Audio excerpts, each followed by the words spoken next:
Salam alaikum, Azul Filaoun. Bonsoir.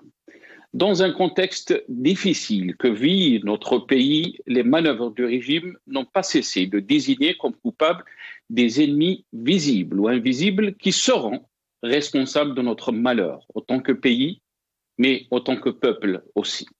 La main étrangère n'a jamais été loin de ces manœuvres, de la crise d'eau à la crise d'oxygène, aux incendies qui ont ravagé notre pays. Tebboune qui a déclaré que le monde entier reconnaît que l'Algérie est une force de frappe, sauf certains Algériens. Le contraste des déclarations du pouvoir confirme l'inquiétude des Algériens face à un avenir incertain. Il est exprimé par un désespoir de toutes les franges de la société, par le phénomène de la harga, un phénomène qui est en train de prendre des proportions gravissimes. Et pourtant, au début du Hirak, il a été constaté que ce phénomène a quasi disparu. L'espoir est né, un espoir qui a donné aux Algériens le sentiment de reprendre en main leur pays et de le mettre sur la bonne voie. Tragique spectacle que nous vivons ces dernières semaines, des dizaines de haragas ou des centaines désemparés au cœur d'une mer en furie, partis sur des embarcations de fortune, parfois des canots, souvent au prix fort exigé par des passeurs cupides sans foi ni loi. La nouveauté et ce qui frappe les esprits, c'est que les candidats à la harga partent aussi en famille, parfois avec des bébés, issus pas seulement des couches sociales défavorisées, comme on l'a constaté par le passé. Des médecins, des ingénieurs, des enseignants et même une femme enceinte et des footballeurs professionnels. Pourquoi fuit-il le pays? Les Algériens considèrent que la situation de non-état de droit dans laquelle nous sommes demeure le principal facteur de blocage pour la mise en œuvre de politiques publiques qui servent l'intérêt général. Le Hirak l'a réclamé haut et fort. On ne peut pas gouverner un pays sans son peuple.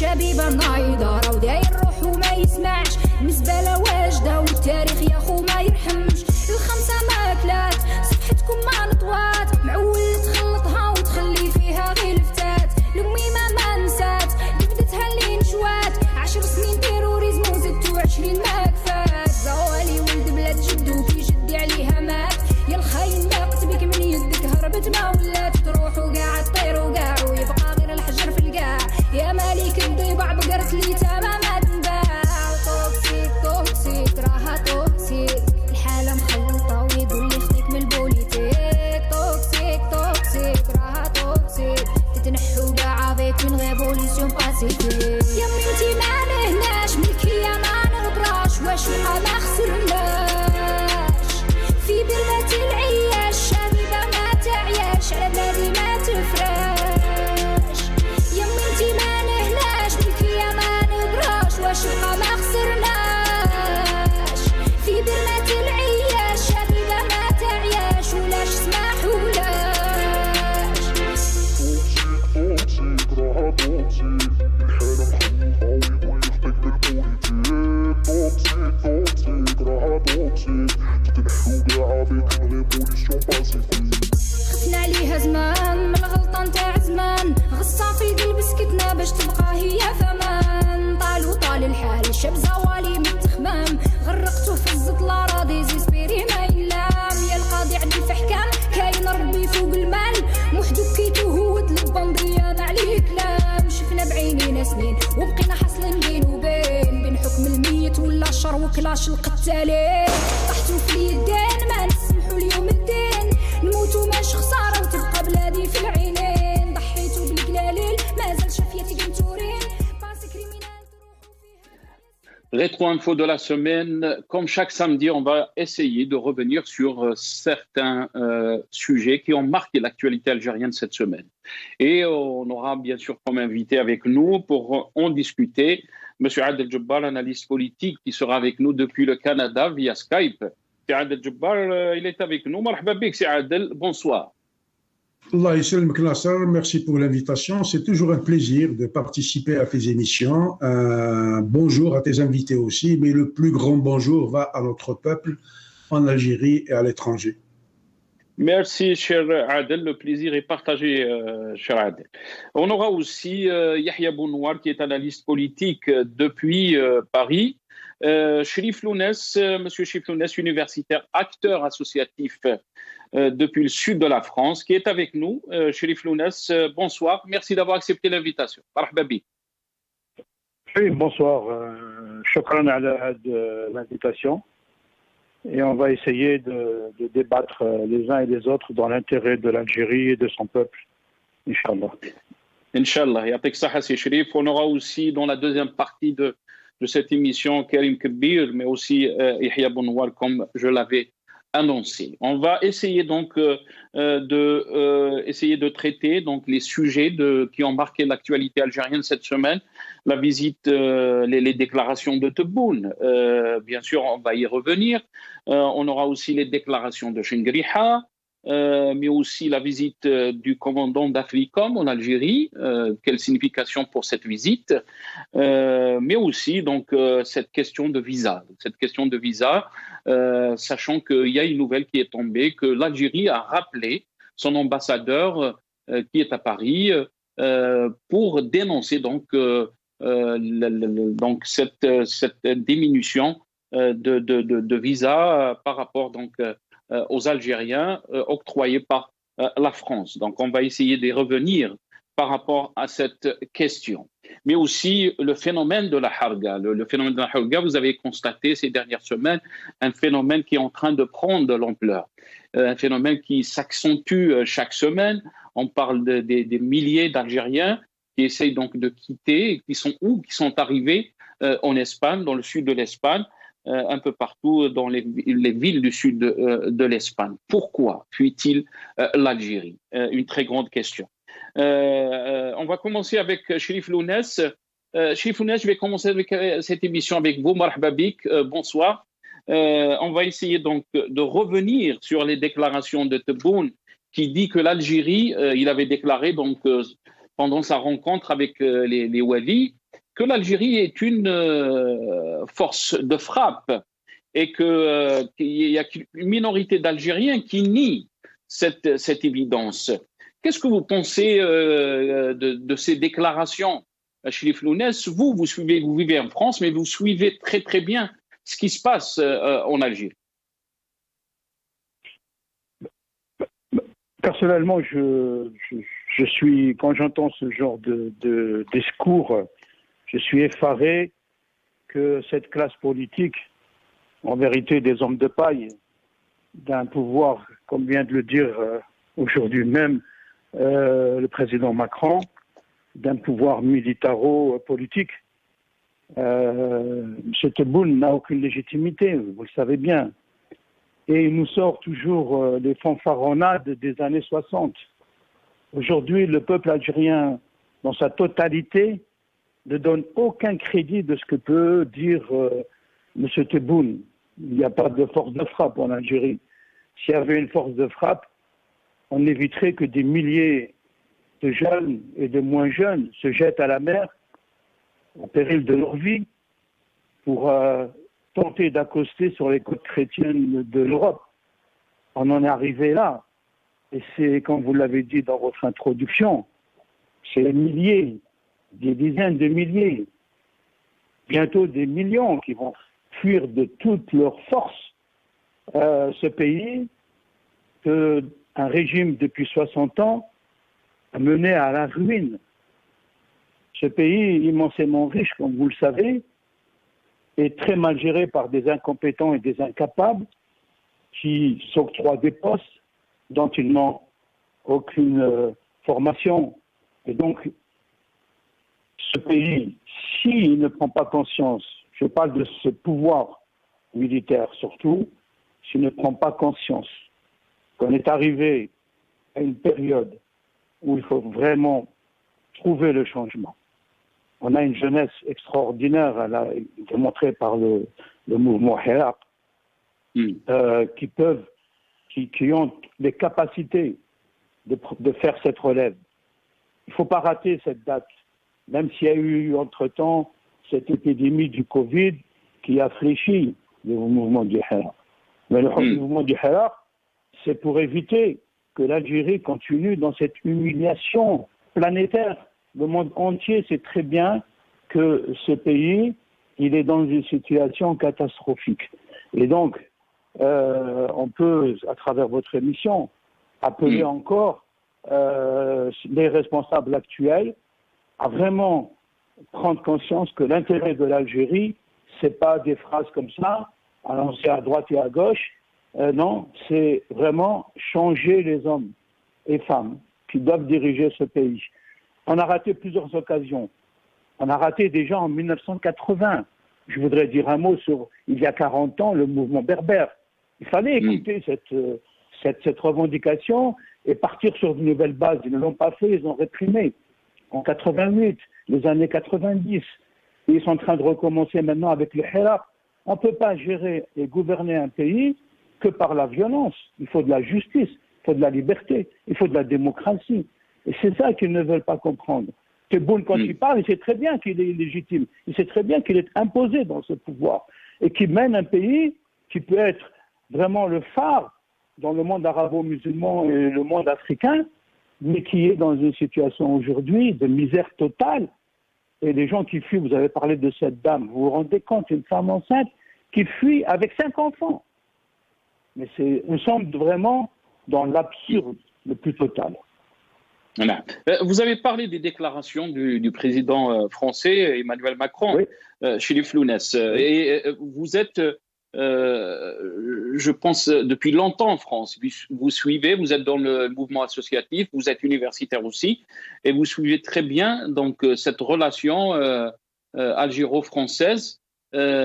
Comment vous avez trouvé ces déclarations? On n'avait jamais entendu des déclarations aussi osées par un chef d'État français. Macron qui lance, le président français qui a évoqué donc ce qu'il appelle une haine de la France. Il a affirmé que le problème ne se posait pas avec la société algérienne dans ses profondeurs, mais du système politico-militaire qui s'est construit sur cette rente mémorielle.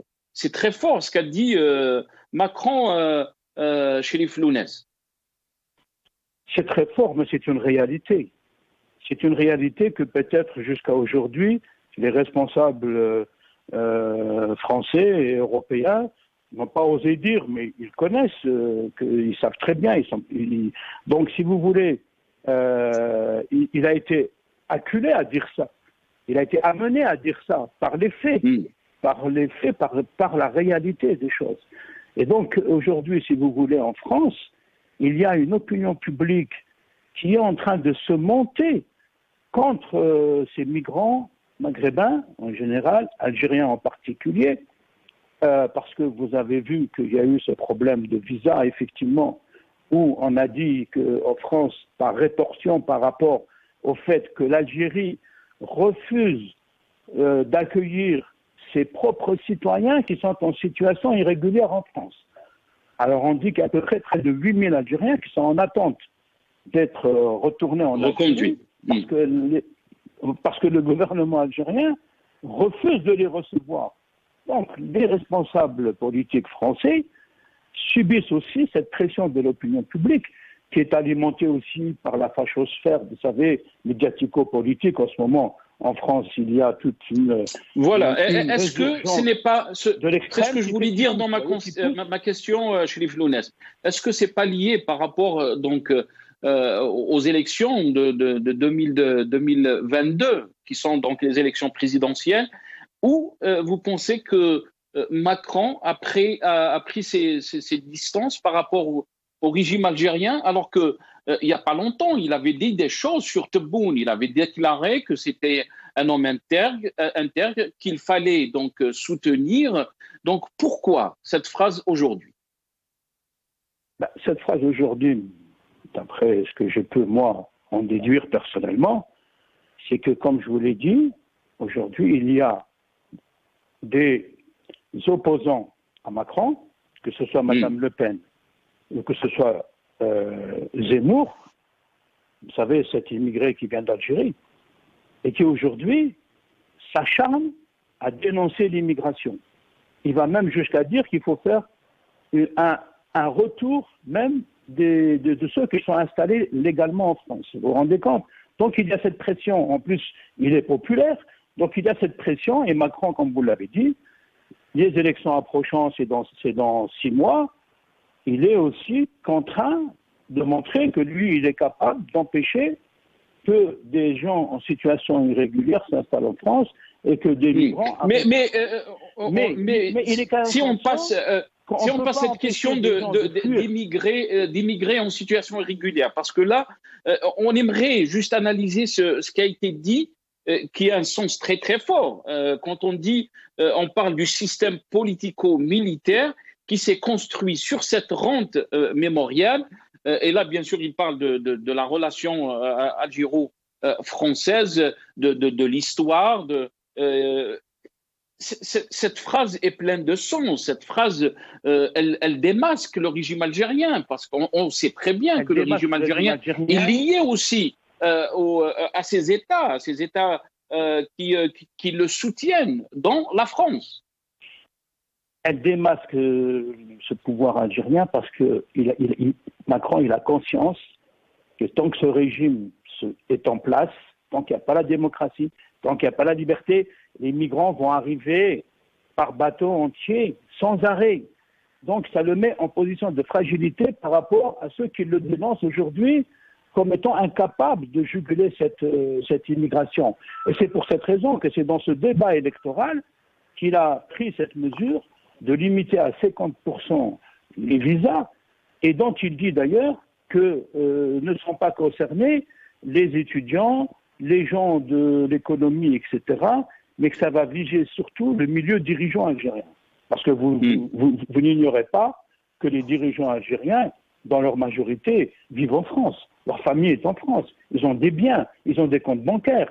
Donc, si vous voulez, voilà, Macron veut quand même garder le lien avec la population algérienne, avec le peuple algérien, en disant c'est pas vous qui êtes concernés, c'est les dirigeants. Mais pourquoi il dit ça? Parce qu'il sait pertinemment que tant que ce régime n'évoluera pas, tant qu'il n'ira pas vers la démocratie, vers la liberté, qui va permettre à l'Algérie de se développer, parce que l'Algérie elle a des ressources, elle a des compétences, les migrants ne feront qu'arriver. Et donc ça apporte de l'eau au moulin à l'extrême droite, qui dit regardez, c'est des incompétents, il faut que nous, on arrive au pouvoir parce que nous, on sera capable de bloquer l'immigration et même de faire une réimmigration. Vous voyez, c'est-à-dire qu'aujourd'hui, il y a dans l'opinion publique un débat terrible sur ces questions-là.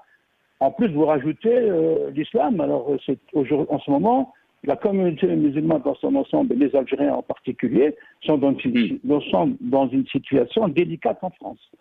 Pourquoi? Parce qu'il y a aussi quand même cette immigration qui chamboule beaucoup de choses, parce qu'elle est sans arrêt. Elle est sans arrêt. Mais la question qui se pose, Chérif Lounès, pourquoi donc soutenir ces régimes alors qu'on est en train de voir ce qui cause comme problème quand on soutient des régimes qui ne sont pas donc légitimes. Restez avec nous, Chérif Lounès, je vais revenir à vous, je vais donner la parole à Adel Djebbar. Adel Djebbar, on va revenir bien sûr sur les questions qui ont été traitées cette semaine, surtout par rapport mais aussi sur ce qu'a dit Emmanuel Macron, une phrase qui est pleine de sens, si on peut dire, et on n'a jamais écouté telle critique d'un chef d'État français envers le régime algérien quand il parle donc du système politico-militaire. Quelle est votre réaction par rapport à ça? Et on va essayer bien sûr d'en parler par rapport à d'autres questions. Bon, moi, honnêtement, je ne vis pas en France, même si je suis la politique intérieure et étrangère française. Je m'intéresse particulièrement aux relations algéro-françaises. Macron, en tant que patron indiscutable, est en train de parler à ses boys. il les traite comme il veut et ils ne réagissent pas du tout. Lui qui parle de la mémoire, on a vu qu'est-ce qu'il a fait la dernière fois avec les Harkis.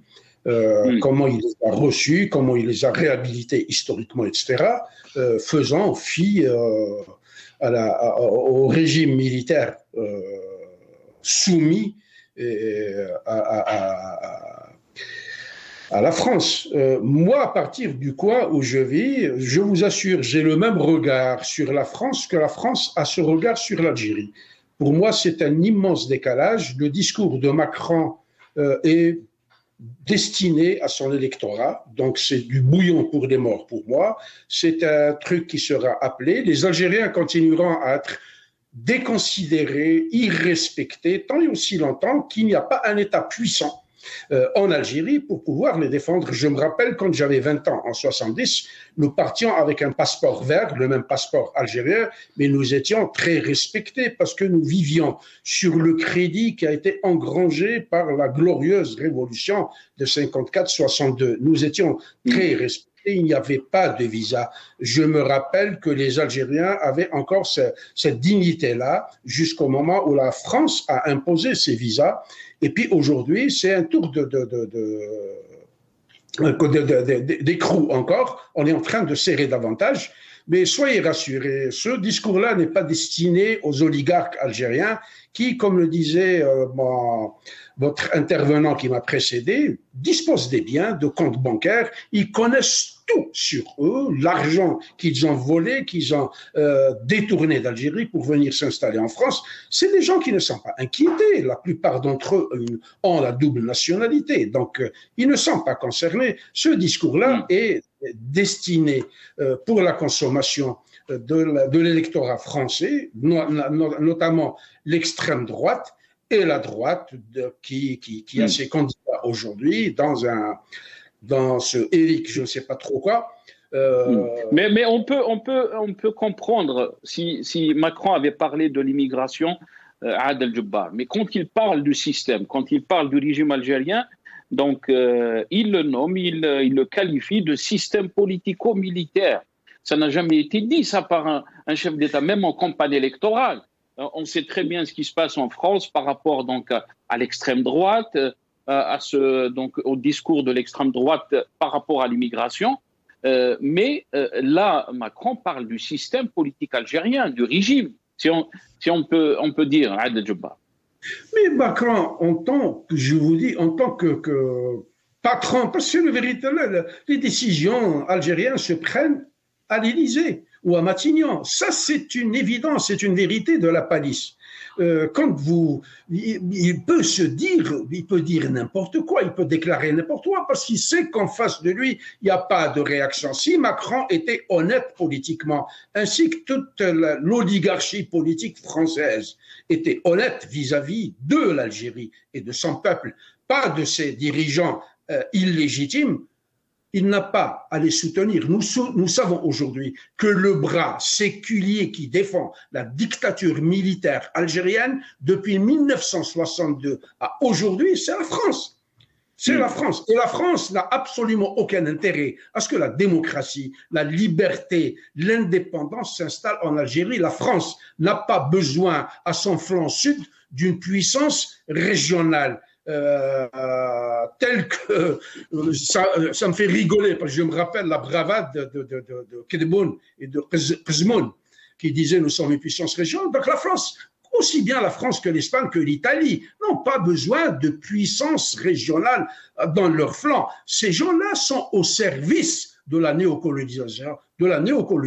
On voit comment ils les ont instrumentés et instrumentalisés pour faire d'eux des mercenaires et des gardes-chiottes qui sont là juste pour arrêter l'immigration. Aujourd'hui, nous assistons à des embarcations de fortune qui partent tous azimuts à partir de l'ouest algérien.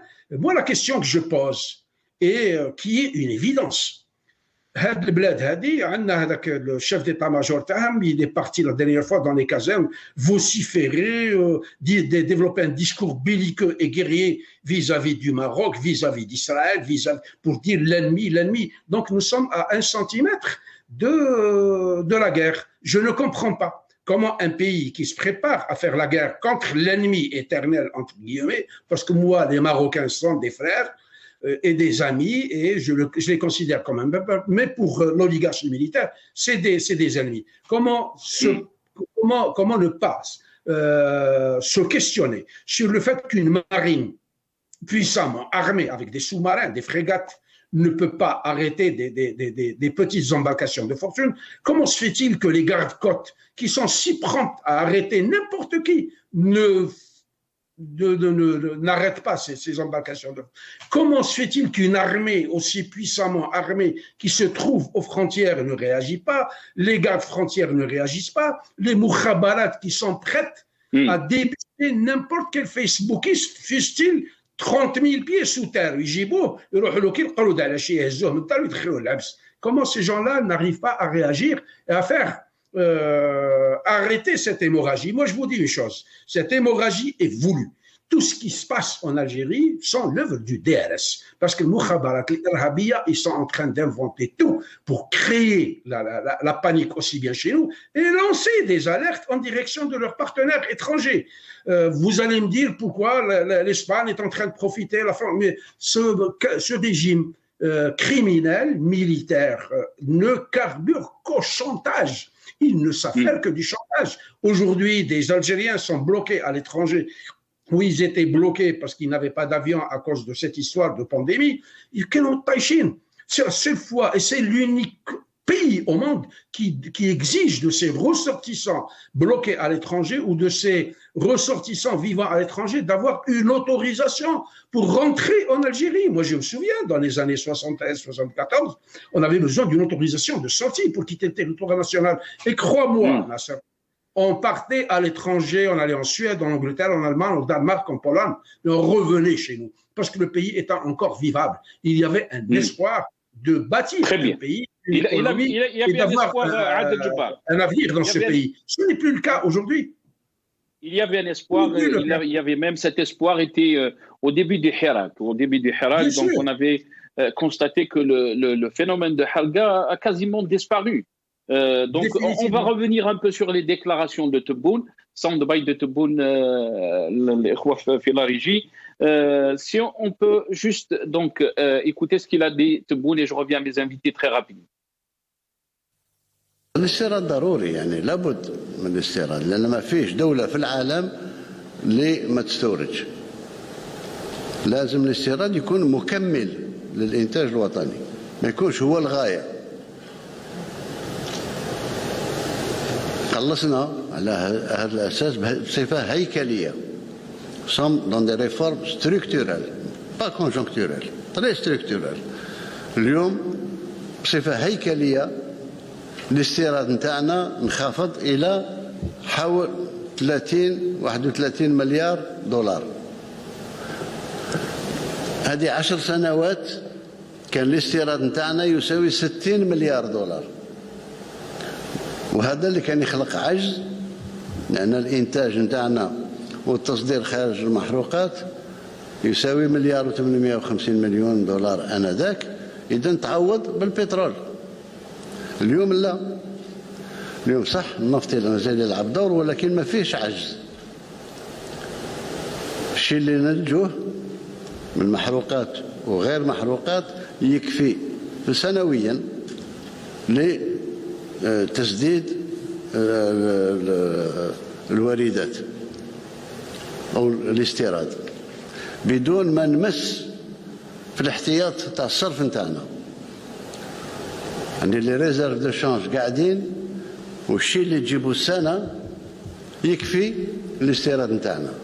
هذا هو التوازن اللي رانا نطمح فيه باش ما نطيحش في فخ اللي طحنا فيه في 91 و92 وفي التسعينيات بصفة عامة إلى آخره، حتى نوصل لعجز في التسديد ونوصل نمد يدينا للصندوق النقد الدولي ولا البنك العالمي ولا هذه ولا هذه، مما يسمح للجزائر باش تسير في المنهج تاعها في السياسة تاعها إزاء كل القضايا العادلة في العالم.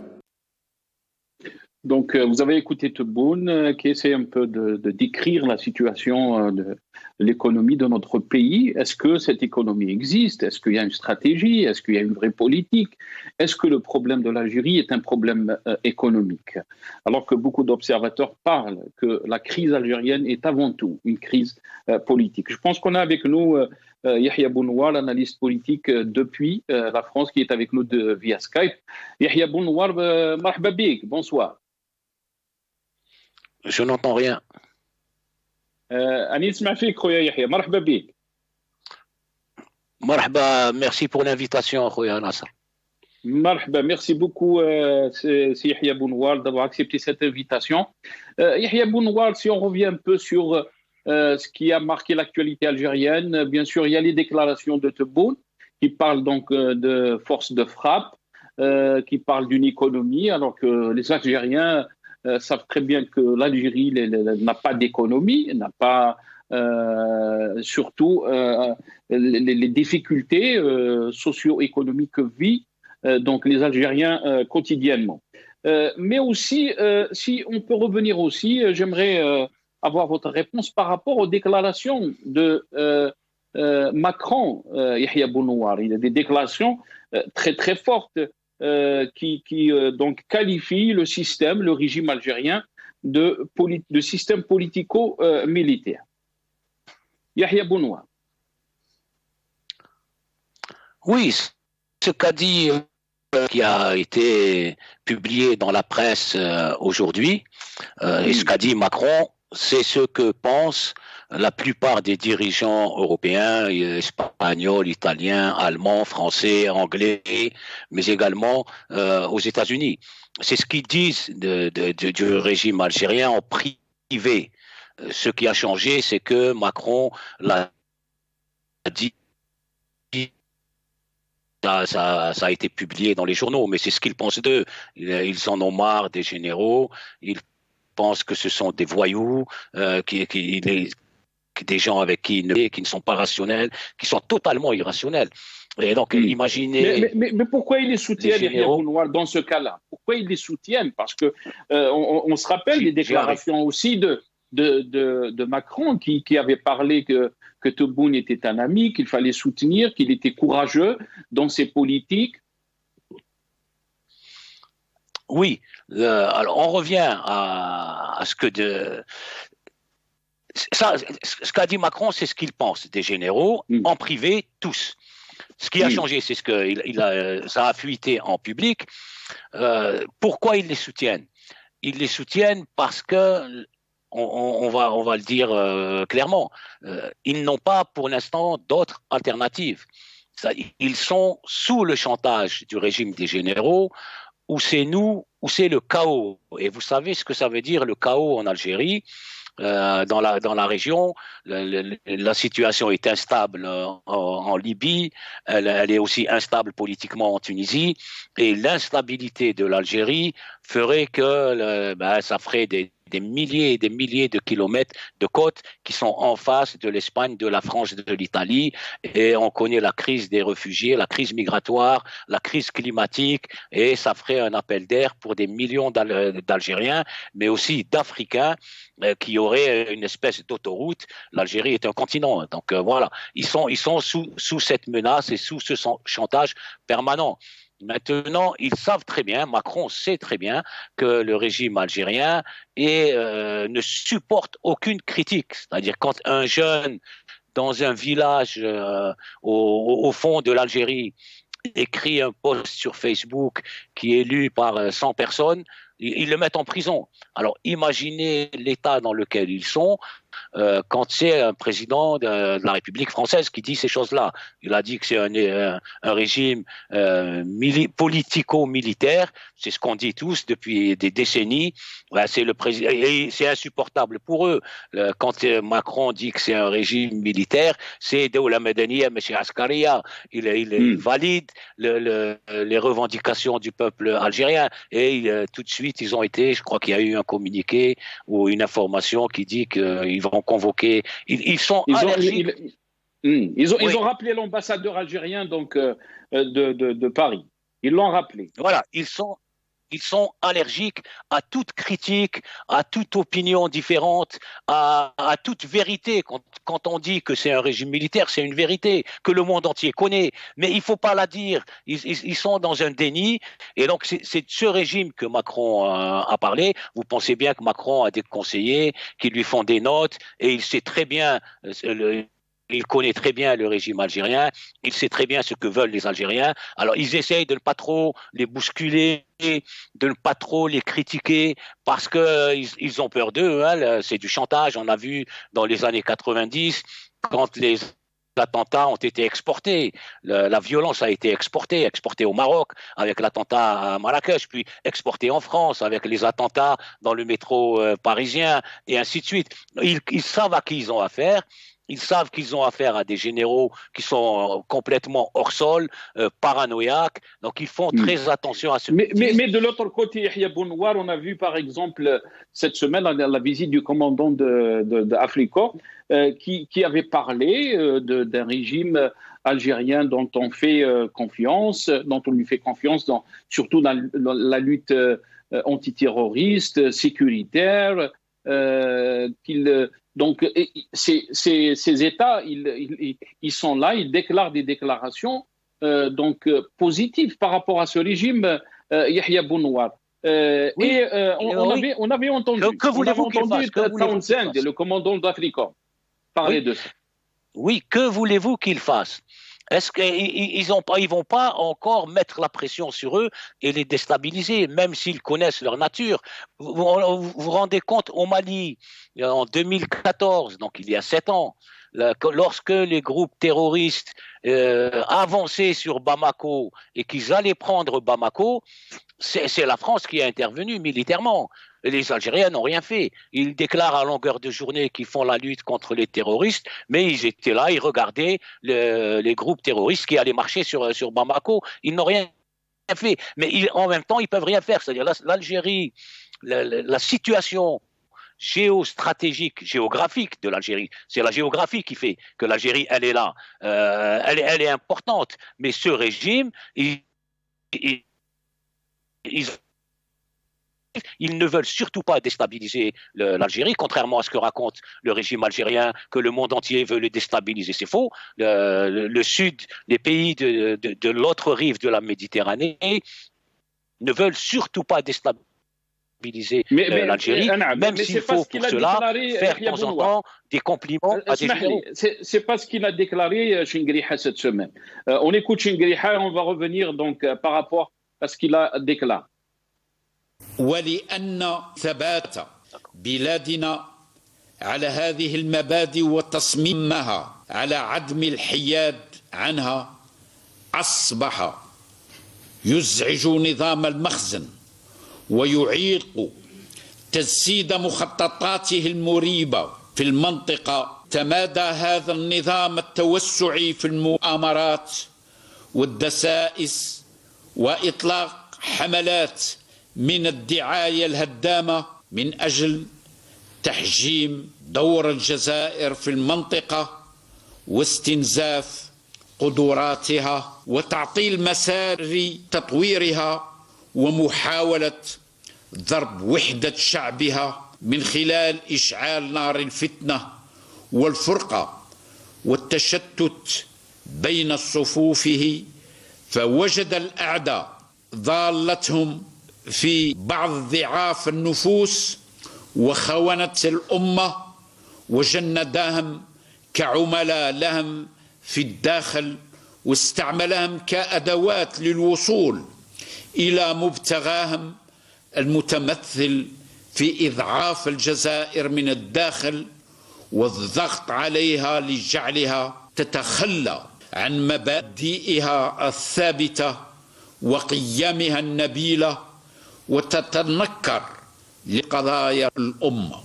لكن سيخيب مساعهم وسينقلبون خاسرين مدحورين، لأن الجزائر التي دخلت عهدا جديدا والقوية بجيشها وشعبها عازمة اليوم أكثر من أي وقت مضى تحت قيادة السيد الرئيس الجمهورية القائد الأعلى للقوات المسلحة وزير الدفاع الوطني على الحفاظ على سيادتها ووحدتها الوطنية وقرارها السيد، كما أنها في أتم الاستعداد للتصدي بحزم والصرامة لكل المخططات الدنيئة التي تحاك في السر والعلن لاستهداف كيان الدولة الوطنية ورموزها، معتمدة في ذلك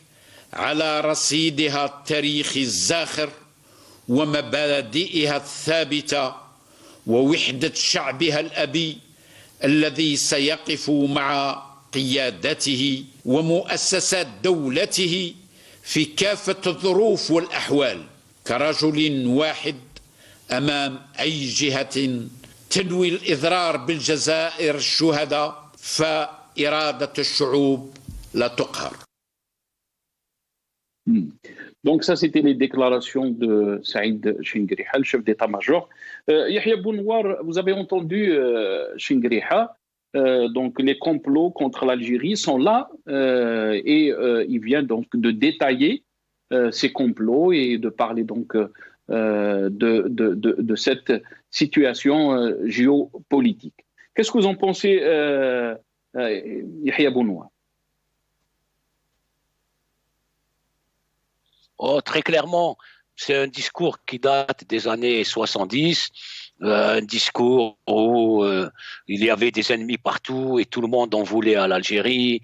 Bon, là, il cite le Maroc, le Mersenne, c'est l'adversaire, l'ennemi facile qu'on ressort à chaque fois qu'il y a un problème interne, c'est trouver une solution externe à un problème interne. Donc, mais ce discours, franchement, je crois que même en Corée du Nord, ils utilisent plus ce discours où tout le monde en veut à l'Algérie. Pour information, ça fait pas plaisir, mais c'est la réalité. L'Algérie, c'est 1/1000 des échanges mondiaux. On importe et exporte pour 50 milliards de dollars par an. Et les échanges mondiaux, c'est 50 000 milliards de dollars par an, c'est-à-dire que demain, si on disparaissait de la carte, personne ne s'en rendrait compte. Donc il faut arrêter. Par contre, on a une position géographique, c'est la nature qui nous l'a donnée, importante, qui est le centre de l'Afrique du Nord, et où c'est une région qui, depuis maintenant des décennies, est une région où il y a des troubles, le Moyen-Orient et l'Afrique du Nord, et donc tout le monde essaye de faire attention à ce que surtout pas déstabiliser l'Algérie. C'est un pays continent. Il faut faire attention que les choses se passent. Personne n'a envie qu'ils deviennent le Barbaristan. Il faut arrêter. Ni la France, ni l'Italie, ni l'Espagne, parce qu'ils seront touchés directement. Au contraire, ils acceptent plein de choses du régime des généraux qu'ils n'auraient pas accepté d'un régime démocratique. Mais c'est un régime, une situation qu'il surveille, comme on surveille le lait sur le feu. Il y a Bounouar, mais ceux qui défendent la position des régimes, ils peuvent vous dire aussi que de l'autre côté, il y a eu des politiques, des initiatives politiques du Maroc, du voisin, qui a été perçue comme donc une politique d'ennemi, si on peut dire, par le régime algérien. Oui, il y a eu, le Maroc essaie d'utiliser la faiblesse du régime algérien pour étendre son influence, mais c'est normal. On ne va pas leur dire non, non, arrêtez, ne faites plus rien, nous on a des problèmes internes. Ben, évidemment, ils essayent et ils réussissent à étendre leur influence en Afrique de l'Ouest, au Sahel, en Libye, en passant au-dessus de nos têtes. Ben parce que les généraux s'occupent, eux, à mater et à réprimer le Hirak au lieu de s'occuper d'autre chose. J'ai donné l'exemple sur le Mali. Il a fallu que la France intervienne au-dessus de l'armée terroriste qui allait entrer à Bamako. Donc les gens, ils vont pas vous attendre. Après, le Maroc a fait des erreurs, 2 erreurs notamment, on peut les citer. Une en s'ingérant dans les affaires intérieures de l'Algérie et en parlant de la Kabylie ce que tous les Algériens refusent, pas seulement les généraux, et deux, en invitant, c'est leur droit d'inviter, c'est la souveraineté marocaine, s'ils veulent rétablir des relations diplomatiques avec l'État sioniste, c'est leur souveraineté, mais ramener le ministre des Affaires étrangères sioniste à Casablanca et citer l'Algérie dans une conférence de presse commune entre les deux ministres marocains et israéliens, ça aussi c'est une erreur, c'est une attaque et les Algériens refusent cette pratique du royaume marocain. Mais pour le reste, on est dans la compétition entre États. Quand les Marocains arrivent à espionner les dirigeants algériens via Pegasus, vous pensez bien que si le DRS avait pu espionner le téléphone du roi ou le gouvernement marocain, il l'aurait fait, c'est une bonne guerre. On sait que la CIA espionnait Merkel, espionnait Macron, alors qu'ils sont alliés. Donc on ne va pas leur reprocher ce qu'on aurait fait. Très bien. Diplomatique qui touche à la souveraineté algérienne, ça on peut leur dire qu'il faut arrêter. Très bien. Restez avec nous, Yahya Bounoir. Restez avec nous. Il y a une petite coupure. Restez avec nous, je vais revenir à vous. On va donner la parole à Adel Jabbar. Adel Jabbar, est-ce que cette façon de voir les choses, on a entendu donc le discours de Chingriha qui parle de complot qui vise l'Algérie. Est-ce que c'est une réalité? Est-ce que l'Algérie est visée par ces complots, par ces mains étrangères, ou c'est une diversion, bien sûr, pour faire face au Hirak ou pour mettre fin au Hirak? Bon, si vous permettez, je vais revenir sur les fanfaronnades économiques de Kedboun, qui est en train de nous présenter encore un gros mensonge pour dire que nous sommes en train de faire des réformes structurelles. On ne fait pas des réformes structurelles dans un pays avec le même personnel politique, administratif et bureaucratique qui a ruiné ce pays. Il a rassemblé qui? Il a rassemblé ces Walou habillés en blanc comme des majordomes ou comme des serveurs d'hôtels pour débiter des âneries encore. On n'a rien réformé, on a réduit la facture d'importation parce qu'il n'y a plus d'argent. Quand vous avez de l'argent, vous mangez du poisson, il n'y a plus d'argent, vous n'allez plus manger de poisson. On a réduit cette facture-là de 60 milliards à environ 40 milliards, donc on a coupé dans la viande, pas dans la graisse, et puis on n'a rien entamé. Y a-t-il eu un centime d'investi depuis l'arrivée de ce monsieur et de son équipe de Barakasse? Il n'y a rien, ils n'ont même pas planté un poteau, rien. Qu'est-ce qu'ils ont fait avec le voyou qui est actuellement en prison, le criminel qui a détruit l'industrie et l'économie algérienne, Ouïaïa pour le citer? Il a fait un coup terrible à l'économie. Après avoir privatisé, offert au dinar symbolique le patrimoine industriel algérien à des bandits, qu'est-ce qu'il a fait en 97? Vous vous rappelez tous, 50 milliards de dollars équivalents, dinars, imprimés à la planche à billets, et puis il nous faisait passer ça comme étant une prouesse technique, un génie de Bouteflika qui ne savait même pas où il était, l'investissement non conventionnel. Donc ça, c'est le premier coup mortel à l'économie algérienne. Le deuxième, c'est quoi? C'est la dévaluation.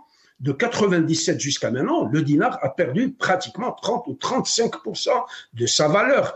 Donc, où sont ces réformes structurelles? Quand on parle de réformes structurelles, le jeune pâtissier d'Alger qui a inventé le haouga, c'est ça la réforme structurelle, c'est-à-dire une lame de fond qui va raser définitivement ce système prédateur, toxique et corrompu. Donc, je me lis là pour le remettre à sa place et lui dire, sur la chose économique, tu es complètement à côté de la plaque. Ce monsieur n'a jamais travaillé, il a toujours vécu à l'ombre de la dépense publique, et dans la dépense publique, il signe. On lui donne un budget d'Alger, puis il signe, et il rafle au passage ce qu'il a raflé au passage. Et si on devait faire une enquête sur lui et tous les prédateurs qu'il a réunis au palais des congrès, au palais, ils sont tous milliardaires, tous. Le dernier d'entre eux, c'est Bedoui, qu'on appelait Monsieur 25% à Constantine. Maintenant, pour revenir à ce pseudo-chef d'état-major, c'est terminé. Le temps où où les généraux italiens disaient à des gens, armons-nous et partez. Armons-nous Armez-vous et partez. Prenez vos enfants, ramenez votre fille de Suisse, ramenez votre fils de Paris. Mettez un tri à votre fille qui gère l'hôtel 5 étoiles de Blimsus, allez à Tindouf avec eux et arrêtez de nous emmerder. Donc, si vous pensez que vous êtes attaqué par le Maroc, au lieu de déblatérer, d'aboyer, prenez vos responsabilités. Montrez-nous que vous êtes réellement des soldats et que vous êtes capables de défendre l'intégrité territoriale algérienne et de défendre ce peuple-là. Mais vous, le seul ennemi contre lequel vous n'avez jamais cessé de braquer vos armes, c'est le peuple algérien, parce que c'est un peuple pacifique, désarmé, non violent, qui veut tout simplement vivre en paix. Donc le discours de cette paire de vieillards sataniques ne m'intéresse pas du tout. Moi, je suis dans la contradiction et dans l'opposition la plus radicale vis-à-vis de ces gens parce qu'ils ne produisent que la bêtise et le mensonge. Donc, الناس هذو يكذبوا ما يستحيوش كي نعتلنا الشنقريحه ها قال لك خرجوا لنا الشمال تاع اسرائيل خرجوا لنا un cachalot c'est une information qui a été démentie par le ministère de la Défense Adel Jabbar. Et ils n'ont pas intérêt. Moi, je me rappelle, et je vais vous le dire tout de suite, quitte à choquer beaucoup de monde. Je me rappelle en 73, Boumediene, à l'époque, et l'Algérie se tenait quand même bien par rapport à l'Algérie aujourd'hui qui ne représente rien. Parce que je vous dis une chose, l'Algérie sous la gouvernance de ces nains politiques, de ces incompétents, de cette gériatrie atteinte de sérénité absolue, elle est en train de s'enfoncer. L'Algérie est importante, comme le disait Yahya, de par sa position géographique. C'est un pays central par sa géographie, mais c'est un pays extrême par sa gouvernance. Il est complètement aux antipodes de la gouvernance, de la raison, de la logique. Parce que ce n'est pas des hommes d'État, c'est des hommes de main, c'est des bandits. Je vous disais la dernière fois, si avec ces gens-là, les critères de choix et de sélection étaient analogues pour tous les Algériens, c'est pas Kidboun, et c'est pas Kzmoun, et c'est pas ce fantassin-là qui n'a connu que les casernes, qui vont gérer l'Algérie qui est allée en bzef, s'ils ont un brin de dignité, moi je pense qu'ils n'en ont plus, parce que c'est les gens qui sont... C'est pas Israël ou le Maroc qui sont dangereux pour l'Algérie, je vous le dis. Ni Français, ni Italiens, ni l'Espagne, ni les Martiens. Had Nedam هو le plus grand danger, le plus mortel. Mais c'est Adel. C'est Adel parce que je dois donner la parole aux autres parce que راك ضحكتني كي هضرتي على لي مارسيان يعني وصلنا حتى لي مارسيان دركا.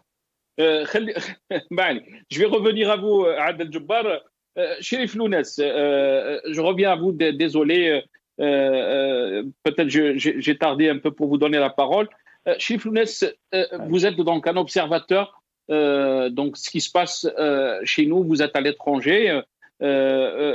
Comment vous voyez les choses? Demain, il y a une marche de la diaspora, qui coïncide, je pense, par rapport au 5 octobre. Et Yahya Bounoir peut nous dire un peu plus par rapport à cette marche. Mais pour vous, comment peut-on arriver au changement en Algérie? Le Hirak, il était là, avec les marches, des millions d'Algériens sont sortis pour donc dénoncer ce régime, pour appeler à la rupture avec ce régime. On a vu ce qu'on a vu, on a vu donc une contre-révolution le régime qui a tout mis, donc même on parle du tout sécuritaire pour faire mettre fin à ce Hirak. Quelles sont les perspectives pour que l'Algérie s'en sorte de ce gouffre? Les perspectives, c'est d'abord de mettre à la retraite tous ces vieux généraux qui se sont, donner les grades les uns aux autres dans les casernes. Et ce discours-là de ce soi-disant chef d'état-major, c'est pitoyable. Il veut faire une guerre à un pays frère parce que il fut un temps tout le Maghreb était un seul État. Donc il est en train de faire de la surenchère et on peut quand même saluer que du côté marocain, on n'est pas dans le même discours guerrier. Heureusement. S'il serait tombé en face de lui des gens aussi excités que lui-même, ça serait terrible, ce serait un drame épouvantable. D'autant plus. Mais il y a aussi, il y a eu chez Flounès aussi des déclarations du côté marocain aussi qui étaient vues par les Algériens comme des déclarations qui ont atteinte à l'unité nationale, par exemple. Non, ce sont des déclarations qui portent plus atteinte à ce pouvoir qui est humilié dans le monde entier. Quand vous êtes à la tête d'un pays où les gens y fuient par millions, vous vous rendez compte. Tout à l'heure, vous avez parlé, ou l'un des intervenants, comme quoi c'était aussi dans l'intérêt de ce pouvoir, du DRS et compagnie, de laisser partir les gens, parce que s'ils pouvaient peut-être les bloquer, ils le feraient. Mais il les laisse partir, pourquoi? Parce qu'il ne peut plus gérer ce pays, il ne peut plus gérer ce peuple. Imaginez-vous si les 7 ou 10 millions qui sont à l'étranger, dont près de 5 millions ou plus en France, retournaient en Algérie.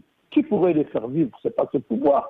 Donc ce pouvoir, il les laisse partir pour se décharger de les faire vivre dans leur pays, et en espérant en même temps, même s'il y a des drames dans la Méditerranée aujourd'hui, c'est un cimetière terrible, cette mer de la Méditerranée, c'est qu'ils espèrent que ces gens qui fuient vont pouvoir s'installer en Europe et après faire comme les autres millions d'Algériens, financer l'Algérie en envoyant les mandats, en envoyant les biens à leurs familles, etc., et faire nourrir d'autres familles. Si on calcule le nombre de familles en Algérie qui vivent grâce à l'immigration de leurs proches qui sont partis et qui les financent, c'est énorme, notamment dans les villages. Donc, ils laissent faire, effectivement, parce que pour eux, c'est une soupape de sécurité de laisser partir tous ces jeunes, comme ça, ils n'ont pas à les gérer. Et d'ailleurs, dernièrement, je ne sais pas si vous avez vu cette information, l'Algérie a remis en cause le contrat du gaz avec l'Espagne. L'Espagne dépend de l'Algérie, du gaz algérien à 70%. Et ce contrat arrive à échéance le 31 octobre, et l'Algérie a déjà dit qu'elle ne le renouvellerait pas. Est-ce que ce n'est pas pour faire pression aussi sur l'Espagne, pour leur dire d'accueillir ces Harraga? Donc, si vous voulez, moi, cette déclaration de ce retraité chef d'état-major, on est, comme a dit Albert Camus, la bêtise insiste toujours. Ils sont là, ils savent très bien, malgré tout, que le peuple algérien n'ira pas en guerre. Il ne va pas défendre un régime. Il n'a rien contre le Maroc. Comme l'a dit l'intervenant précédent, l'ennemi des Algériens, c'est cette armée qui l'opprime depuis 60 ans. Donc vous m'avez parlé de ce Hirak. Effectivement, le Hirak, ça a été une véritable espérance pour l'Algérie. Malheureusement, il n'a pas été soutenu, notamment par la France et par l'Europe et l'Occident, qui ont préféré garder encore ce régime corrompu.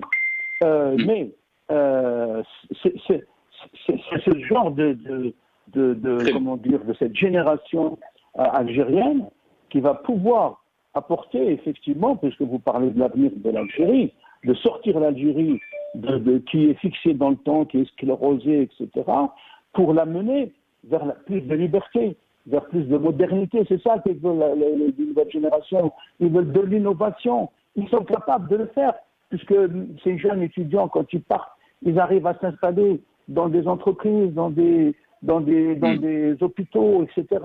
Nous savons très bien qu'il y a une intelligentsia algérienne qui est très forte, qui est importante. Il faut la laisser vivre dans son pays démocratiquement et librement. Et ça, il faut encore tout le temps appeler.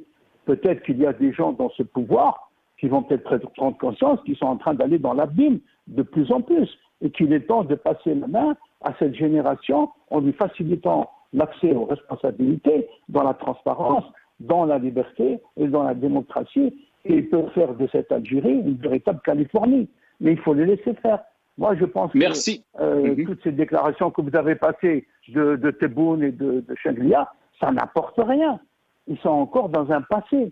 Et le problème, c'est que l'Algérie, au lieu de se redresser, elle ne fait que s'enfoncer avec ces gens-là. Donc voilà, moi je voulais un peu parler à ce pouvoir pour qu'il prenne conscience qu'il n'a plus d'avenir. Et c'est pour cette raison que en France, Macron commence à parler. Et vous verrez que d'autres pays vont aussi parler.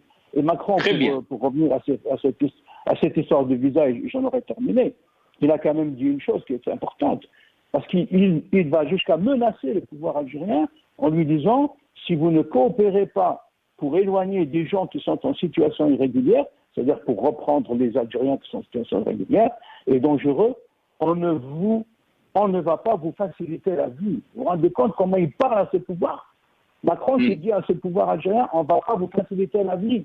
Ça veut dire que peut-être qu'il faut partir et laisser cette transition et trouver parmi cette Algérie nouvelle les gens qui sont compétents pour gérer honnêtement et dans la justice. Merci. Merci à vous, Chérif Lounès. Merci. Désolé, on est un peu pressé par le temps. Merci à vous, Chérif Lounès, qui est avec nous. Je pense qu'on a avec nous Karim Kbir, rédacteur en chef de Liberté, qui est avec nous depuis Alger. Karim Kbir, bonsoir. Merci d'avoir accepté l'invitation. Bonsoir. Karim Kbir, cette affaire de visa donc, a fait accélérer un peu donc, les choses concernant la relation algéro-française, le rappel de l'ambassadeur, mais aussi les déclarations d'Emmanuel Macron, des déclarations très fortes de sens, Karim Kbir, qui parle donc du système algérien, du système politico-militaire. Quel est votre sentiment, quelle est votre lecture par rapport donc à cette affaire? Je crois que d'abord la première lecture, c'est que la sortie de Macron n'est pas fortuite. D'abord le fait qu'il ait choisi quand même un journal qui est considéré comme une institution, à savoir Le Monde, et de ne pas rester à l'évocation uniquement des questions liées à la mémoire. Mais là, il a fait, si vous voulez, devant les jeunes, il a fait une espèce de dissertation un peu où, je crois, il voulait transmettre un certain message. Et ces messages, je pense qu'ils ont un double impact. D'abord, il exprime une forme d'agacement sur le fait que, de son point de vue, peut-être qu'il n'a pas suffisamment eu de répondants par rapport à tout ce qu'il avait entrepris, parce que, si vous vous rappelez bien, il avait à chaque fois même exprimé son soutien ouvert à Tebboune, dont il a dit qu'il était courageux et je le soutiens pour réussir la transition. Mais c'était c'est-à-dire en ce moment-là, tout le monde l'avait accusé d'ailleurs d'avoir tourné le dos, soi-disant, au Hirak. C'est-à-dire qu'il avait choisi de soutenir un peu le pouvoir. Mais après, il a entrepris quand même un certain nombre de gestes, soi-disant, pour apaiser, soi-disant, le contentieux mémoriel, mais en même temps, tout en ayant en arrière-pensée un investissement politique au niveau de la France. Donc, en retour, je pense qu'il est un peu frustré de n'avoir pas eu la réponse attendue de ses vis-à-vis algériens. Donc, c'est pour ça qu'il s'attaque un peu de cette façon, à la limite, au vitriol contre le régime algérien. Parce qu'il le dit d'ailleurs, il dit que Tebboune est pris dans un système très dur. Donc, façon de dire qu'il n'a pas les mains libres pour agir. Et en même temps, je crois que d'autre part, c'est un peu, s'inscrit un peu dans le cadre de la politique interne française. Vous savez bien que à quelques mois de la présidentielle, donc forcément, il est obligé un peu de sortir, de titiller ou d'accuser un peu. Mais on n'avait jamais lancé des déclarations pareilles, Karim Kbir, donc qualifiant le régime algérien de système politico-militaire. Aucun, si je me souviens, aucun président français donc n'a fait ce genre de déclaration. Oui, justement, c'est là où il y a un peu de la nouveauté. Après, il est très difficile de comprendre exactement. Est-ce que vous pensez qu'il y a eu un changement de cap vis-à-vis donc du Hirak, vis-à-vis de la révolution algérienne qui a débuté donc en 2019. On se rappelle même du voyage qu'a fait Emmanuel Macron quand un jeune l'a interpellé. Il lui a dit qu'on étouffe, il lui a dit desserrez-vous. C'était donc dans les rues d'Alger. Il y avait donc cet échange. Il faut aussi prendre en considération le fait que Macron fait partie de la génération de l'après-guerre. Donc, ce n'est pas un Jacques Chirac ou un Mitterrand ou un François Hollande, c'est-à-dire qu'ils sont un peu, ils ont vécu la guerre, donc ils sont un peu prisonniers de certaines considérations, donc ils ne pouvaient pas se permettre un certain langage. Mais Macron fait partie d'une nouvelle génération, donc il est un peu libéré par rapport à cette pesanteur de l'histoire. C'est pour ça qu'il se permet d'utiliser le langage, un langage peut-être qui peut paraître un peu cru. Mais en même temps, lorsqu'on a le fait de pointer du doigt, désigner la nature des régimes, parce que bon, je pense qu'ils le connaissent tous, ce n'est pas la première fois, mais le fait de le désigner comme ça nommément, de dire de le qualifier, je pense que c'est une certaine façon aussi de dire que comme quoi maintenant il est agacé un peu de travailler avec le pouvoir actuel. Très bien. Merci à vous, Karim Kebir. Merci à Karim Kebir qui était avec nous, rédacteur en chef de Liberté, qui est avec nous depuis Alger. Merci à vous, Karim Kebir. Yahya Bounouar, je vais revenir à vous. Yahya Bounouar, donc il y a une marche demain à Paris qui a été donc organisée par la diaspora algérienne. Je ne sais pas si vous pouvez un peu nous éclairer par rapport à cette marche. Et dans quel objectif? Je pense que c'est par rapport à la commémoration du 5 octobre qui sera donc le 5 octobre mardi prochain. Yahya Bounouar. Oui, avec plusieurs camarades, Moussahab Hamoudi, Tahar Sisrir, Lila, Yasmina Benini et d'autres que je pourrais pas les citer, je suis désolé, ils sont nombreux.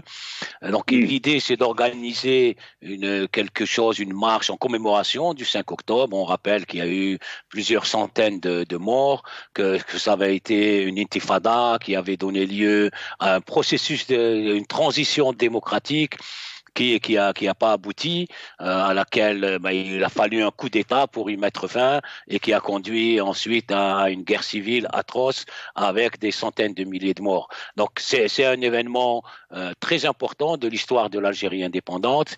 Il faut le commémorer, rendre hommage à cette journée et puis aux gens qui ont péri et qui sont morts durant cette journée, mais également après. Ensuite, il y a un deuxième message. Yahya Bounouar, pourquoi cet événement est très important pour vous? Est-ce que vous pensez qu'il y a des similarités par rapport à la situation que vit notre pays actuellement? Oui, alors le deuxième, donc le premier c'est la commémoration. C'est quand même un événement important, très important de l'histoire de l'Algérie indépendante. La date du 5 octobre restera 5 octobre 88. Et puis le deuxième événement, on voit ce qui se passe aujourd'hui en Algérie. On voit nos compatriotes de l'intérieur, nos frères et nos sœurs, qui vivent sous une répression terrible. Pour un simple post sur Facebook, ils sont jetés en prison. Des dizaines vivent en clandestinité et sont cachés. On voit des milliers et des milliers de nos jeunes, de nos enfants qui fuient, qui se jettent à la mer, et plus seulement des jeunes. Avant, c'était que des jeunes. Maintenant, c'est des familles, des pères, mères et enfants. Imaginez, qui prennent toute une famille, qui prend un bouteille au risque de mourir en mer pour fuir ce régime. Pour fuir, c'est devenu un enfer. Et donc, nous, dans la diaspora, aujourd'hui, notamment le Hirak parisien, qui est l'un des derniers, si ce n'est le dernier, nous sommes le bouclier de nos compatriotes de l'intérieur. Nous sommes le bouclier du Hirak de l'intérieur. Et nos compatriotes de l'intérieur attendent de nous un geste fort de responsabilité, un geste fort de solidarité. C'est pour ça que demain, moi, j'appelle avec tous mes camarades qui organisent cet événement, j'appelle tous les âges de la diaspora à venir demain en grand nombre manifester leur solidarité à nos frères et nos sœurs, à nos familles qui sont à l'intérieur et qui vivent sous des moments terribles, une misère sociale, une situation économique dramatique, des jeunes qui se jettent, des familles qui montent dans les bottés et qui se jettent à la mer, des centaines qui croupissent en prison et qui sont menacés d'aller en prison pour une parole ou une publication sur Facebook. Ils ont besoin qu'on leur montre notre solidarité. Ils ont besoin de voir qu'on est là, qu'on ne les laisse pas et qu'on continuera à nous mobiliser pour les défendre et porter leur parole partout dans le monde. Ça porte ses fruits. Ce que nous faisons porte ses fruits. Les déclarations qui arrivent, celles de Macron aujourd'hui, mais également celles du Parlement européen qui avait parlé d'un régime militaire il y a quelques mois, et d'autres qui se solidarisent, les peuples, les syndicats, les parlements qui se solidarisent avec nous. Les gens en Europe ne comprennent pas quand ils voient des milliers de personnes fuir. Les images qu'on voit, ce sont des images qui habituellement viennent de pays en guerre. Ce ne sont plus des haragas, ce sont des réfugiés. L'Algérie n'est pas en guerre. Ces images viennent de pays où il y a la famine. Il n'y a pas la famine en Algérie.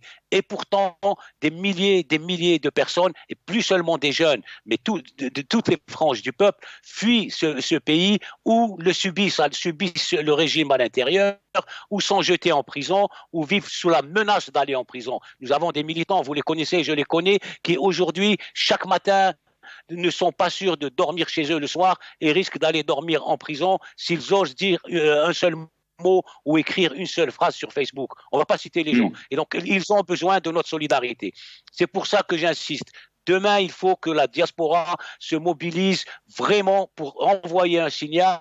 Nous ne vous laissons pas tomber. Nous ne vous abandonnerons jamais et nous continuerons à nous mobiliser. Nous sommes nos compatriotes de l'intérieur. Voilà l'appel que je voulais lancer. Yatik Saha, Yahya Bounouar. Barakallahu fik. Merci de votre participation.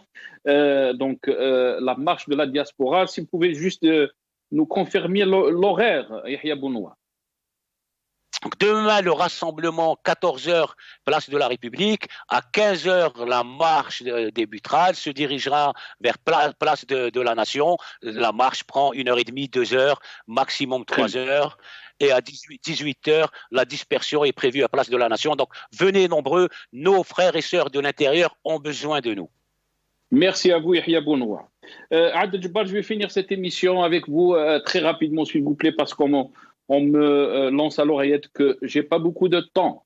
Adel Djebbar, ces actions de la diaspora portent leurs fruits. Qu'est-ce qu'il faut faire donc pour qu'on s'en sorte de ce trou noir qui se trouve donc l'Algérie? Adel Djebbar. Rapidement, je veux revenir sur cette histoire du discours de Macron. Moi, je vous dis, ce régime-là est un régime crapuleux qui ne carbure qu'au chantage. Je suis certain, parce que j'ai entendu parler d'une délégation sécuritaire qui est venue à Paris pour réclamer des opposants qui sont là-bas, pacifiques, non violents, etc., qui les emmerdent sur Facebook et sur YouTube. Et donc, j'imagine qu'ils sont en train d'emmerder la France pour dire « nous ne reprenons pas », surtout qu'ils développent un discours très dangereux en Algérie pour dire il y a des islamistes, il y a des séparatistes, etc. Donc, ils sont en train de dire aux Français « nous ne reprenons pas nos terroristes, entre guillemets, si vous ne nous livrez pas les colis que nous sommes en train de vous demander. » Maintenant, moi, je complète ce que dit Yahya, mais honnêtement, je n'aime pas que l'avenir de notre pays puisse être fixé à des calendriers, à des dates. Le 5 octobre, nous allons le commémorer à la mémoire de tous les martyrs, de toutes les victimes du boucher Jdar qui a tiré à bout portant dans la poitrine avec des balles explosives en tuant 500 de nos enfants. Nous allons commémorer. Mais moi, ce qui m'intéresse le plus, c'est qu'on puisse continuer à lutter de façon pacifique pour mettre fin à cette tyrannie. Je vais peut-être vous surprendre pour dire les problèmes de l'Algérie ne concernent pas l'Italie, ils ne concernent pas l'Espagne, ils ne concernent pas la France. Ils sont algériens, ils sont algéro-algériens. Les Algériens aujourd'hui, au lieu de faire front et affronter leurs bourreaux. Parce que leurs bourreaux ne sont pas en Allemagne, ils sont à Alger. Ils sont connus, ils ont un nom, ils ont un visage. Et nous les connaissons tous. La meilleure preuve, c'est qu'on a appelé des génocidaires, des criminels de guerre, des tueurs à gages. Djibbar Mhenna, je dis aux téléspectateurs que je n'ai rien à voir avec cette canaille. Et Nasser al-Jinn, ils sont là, c'est des tueurs, ils sont connus. Mais les Algériens doivent résister au lieu de succomber à la peur. La peur, c'est comme la peste, elle est contagieuse, elle se transmet en un clin d'œil. L'arme la plus puissante aux mains de l'oppresseur, c'est quoi? Elle est. Mais les actions, Adel Djibbar, on ne peut pas nier aussi. Yahya Bounoual l'a rappelé que ces actions de la diaspora ramènent leurs fruits aussi. Non, définitivement. La diaspora ne doit jamais s'arrêter. Nous sommes la vitrine qui pouvons donner la meilleure image de l'horrible dictature et de l'horrible pression que subit notre peuple, parce que nos voix portent à l'étranger. Nous avons aujourd'hui des moyens de communication et nous pouvons faire porter le cri de douleur de notre peuple. Très rapidement, moi, l'appel que je lance, s'il vous plaît. L'appel que je lance à nos jeunes, n'allez pas affronter la mort, affrontez vos bourreaux de façon pacifique. Moi, j'appellerai, je suis de ceux qui disent, ne sortez pas de chez vous, restez. Le FLN a gagné la bataille médiatique de la grève des 8 jours en disant aux Algériens, rentrez chez vous, arrêtez de servir la tyrannie. Je vous fais une citation d'un grand homme de la liberté qui disait, en l'occurrence, l'obéissance aux lois justes n'est pas seulement un devoir judiciaire, c'est aussi un devoir moral. Inversement, chacun est moralement tenu de désobéir aux lois injustes. Les Algériens sont tenus de désobéir aux lois injustes. Et ce grand homme, ce militant des droits civiques, n'est autre que Martin Luther King. Donc, j'appelle les Algériens à ne pas céder à la peur. Qui sont-ils, ces gens-là? Nous sommes 40 Merci Adel Djibbar. Nous sommes... Voilà. Yatik Saha Adel Djibbar, on est arrivé donc à la fin de cette émission. Barakallahu fik, Adel Djibbar qui était avec nous. Un grand merci aussi à Yahya Bounoual. Merci aussi à Chérif Lounès qui était avec nous aussi, à Karim Kebel. Merci à vous d'avoir suivi cette émission.